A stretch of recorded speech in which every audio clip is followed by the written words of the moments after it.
Yo, still Bills, what's the deal, man? Yo, I'm fresh off the clock on this Friday Eve and finna go get me, something to snack on and then head to the casa, man. But Pete gang, we gotta get into this shit, man. And that is, I still got more to say about this Wilder and Joshua situation just because of how just dismissive and detached from reality I think it is, man, and just sickening how not everybody of course, but enough of those that contingency of people was more than enough more than enough people for it to resonate with me, you dig, for it to bother me that it's still somebody out there in real life that can be just this dismissive of and just warped reality, just warped, just dog, the cryo chamber, my nigga.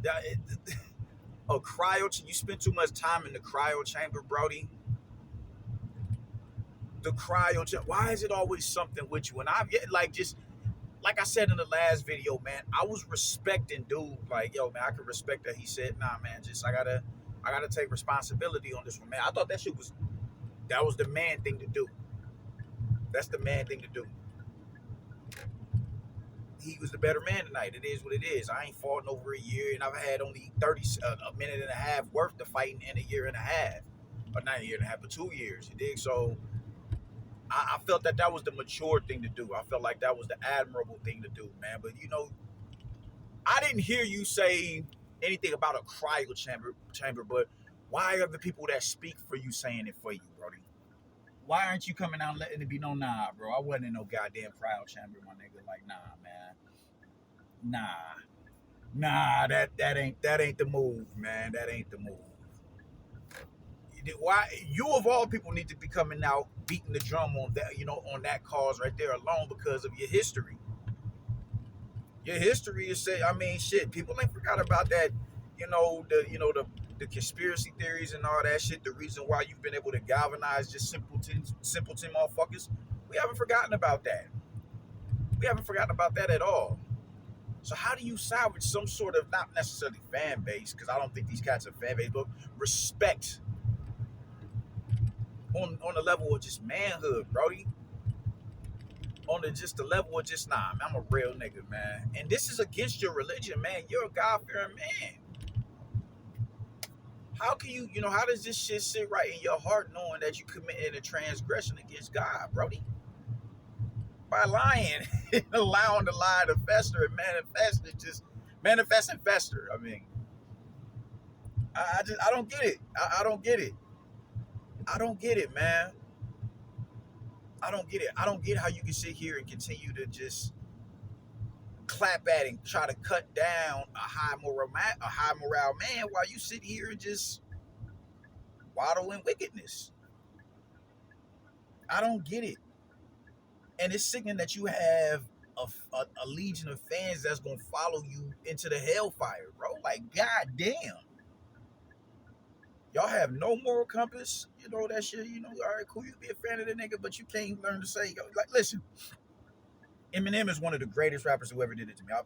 I'm a legitimate fan of Eminem, a legitimate fan of Eminem. But I've been hard on him these past couple of years. Why? After that Trump little, that little spoken word shit he did on BET, I think I talked to y'all about that before. I was real critical of him for that. Don't use our plight to promote your bullshit album, dog. This isn't a marketing matter. We have enough of that shit when it comes to our plight as well. Black Lives Matter included. They prey on the emotional vulnerabilities of black people, and then they use that to oh shit, yo, we finna strike gold right here. You can call somebody out and hold somebody accountable and still be a fan of them. Why don't they do that with you? Because for them to call you out would make them a coon or whatever. And if they're ever in a place to ingratiate themselves in your presence, you're not going to be receptive to the information. Now, what's dope about you, you a dude who can reach out and be touched. Niggas can get next to you. You know what I'm saying? I ain't got to go through your manager. I ain't got to go through this and that and the third. I mean, I don't know. I could be wrong. But I mean, I don't know if 78 Sports and the LDBC niggas had to go through all that shit to get next to you. I don't know if they had to do all that. And if they didn't, I think that's a real dope thing that you would, hey yo, nah, man, I'm gonna go fuck with them over here. That shit is balling. That shit is something that you can salute, man. But just you don't get all of your other character flaws don't get exonerated because of that right there. You're a morally flawed man, Brody. And I feel like you need to work that much harder to get this cryo chamber bullshit. That you need to get that shit. Like, nah, man, that wasn't none of that.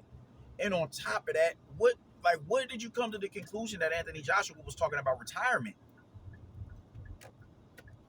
Where did that come from? Like, and they got you, like, bro, retiring. Who said anything about this nigga retiring?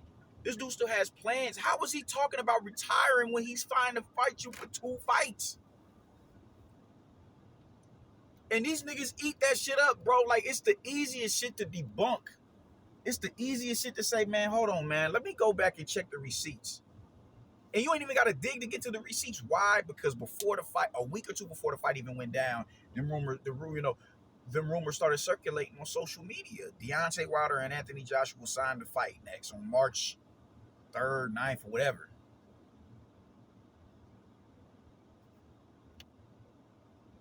But let you tell it he was talking about retirement. He was contemplating retirement. Like, bro, just it's sickening, fam. Like, why can't you just be just be a real nigga? Just be a real nigga, man. Be a real nigga.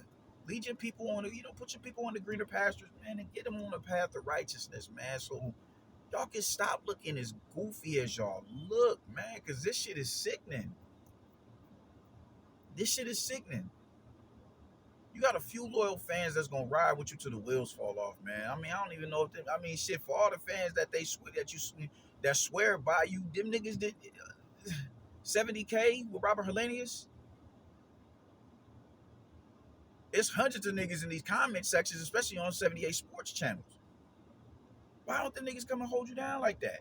And even if they are holding you down, why won't you put them in the right state of mind so they don't look foolish when they regurgitate the shit that you be saying? Pause.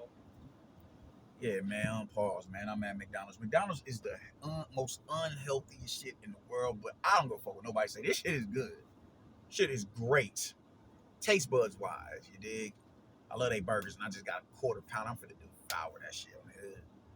But nah, man, just at what point do you get these niggas back on the path of righteousness, Brody? When do you do right by God and get these niggas on the right path? I mean, I don't know what, just like you're void of logic. And that tells me you're chemically imbalanced. Or maybe it's a coping mechanism where you can, it's easier for you to, deal with the stress and the adversity of losing. You did, because we saw the meltdown you went through in the Tyson Fury, the rematch. Pause. Hold up.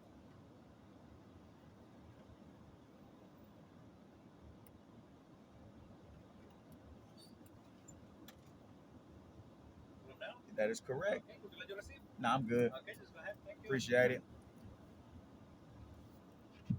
But that Tyson Fury rematch, you went into hiding. You goddamn I don't even know. Just even the video that you made, bro. After it was pause one more again.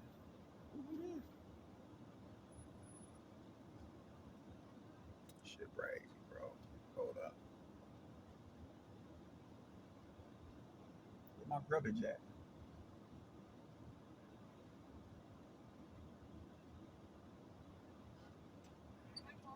Mm-hmm.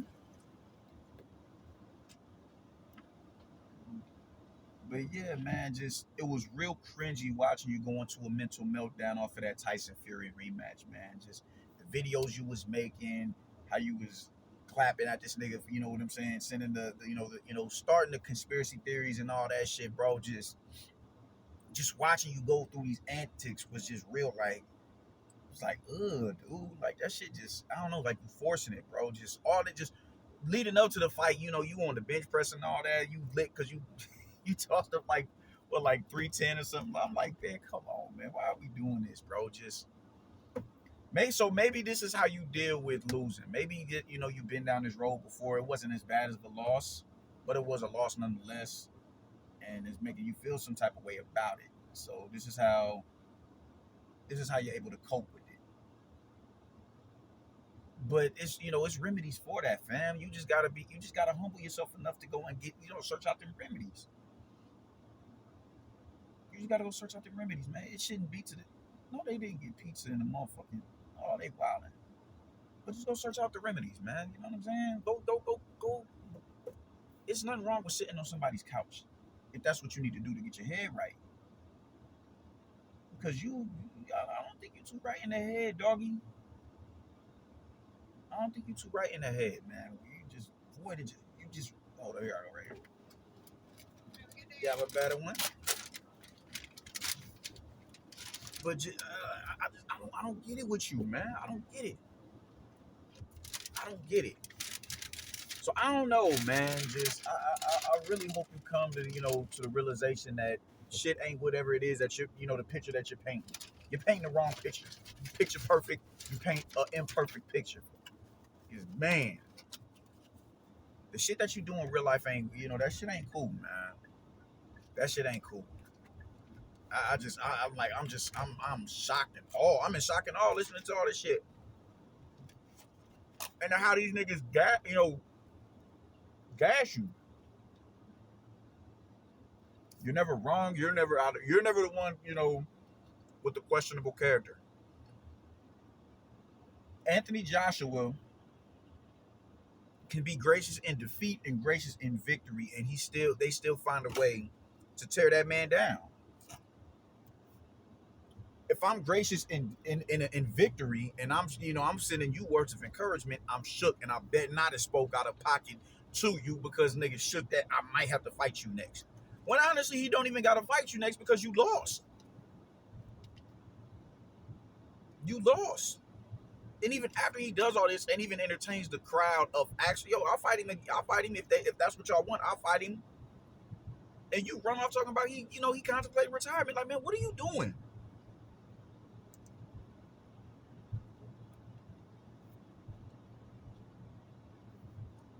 The nerve, dude. The nerve. The nerve. You know what I'm saying? Nigga can't be just. Oh my god, it's just past ridiculous. It's past the level of ridiculousness with you, Brody. I'm gracious in victory. I'm shook. I'm gracious in defeat. Yo, you a bitch. You lost. You did. Like, man, come on, man. But Deontay Wilder ain't out of pocket for doing all of the shit that he did. Deontay Wilder ain't out of pocket for saying that niggas just scared of him, even though he lost to a nigga that Joshua beat years ago and took a belt from. You can't make it make sense.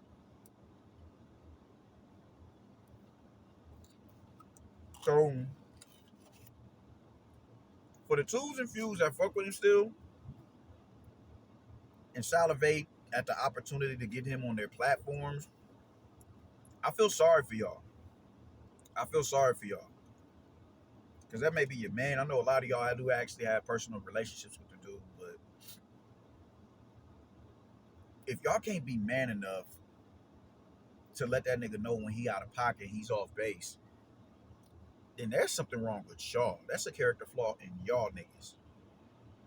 And I'm gonna leave it at that, man. I'm about to go enjoy this quarter pounder, man. And I'll get with y'all niggas later, man. Y'all stay righteous, yo. Deuces.